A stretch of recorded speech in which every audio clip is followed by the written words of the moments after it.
In today's video, I'm going to teach you how to build loops using the repeater module in make.com. This powerful tool is essential for anyone looking to automate repetitive tasks without having to do everything manually. If you find this useful, consider subscribing and liking the video. First, let's start with an overview of what the repeater module does. The repeater is designed to take a list of items and perform actions on each item in that list, one at a time. This means that once you set it up, you can process multiple data points, such as emails, orders, or any other valuable information you need to manage. Understanding how to leverage this module effectively can significantly streamline your workflows.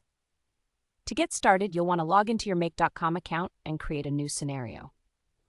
A scenario is basically the setup that contains all the actions and modules you intend to use. Once you're in, you can start by choosing the services or apps where your data is coming from. This could be anything from an Excel sheet to a Google form or even a survey tool. After you have your first module set up, the next step is to insert the repeater module. You can find it by typing repeater into the module search bar. Once you select it, you'll notice that it asks for the data you want to repeat. This could be a list of items, such as customer names or product orders, and you'll want to ensure your previous module outputs a compatible format, usually an array. When the repeater module is added, you'll want to configure it. Click on the module and look for the field that allows you to define the source of the data you want to loop over. You'll see a drop-down menu or a way to map the input directly from your previous module.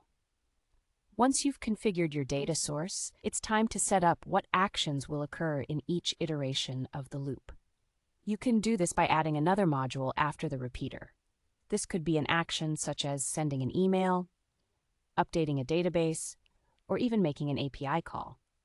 Connect this new module to the repeater, and you'll notice that it now takes the output from the repeater as its input.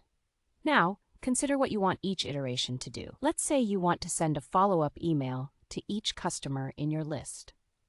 In the action module, you'll need to customize your email by mapping fields like the customer's name and email address.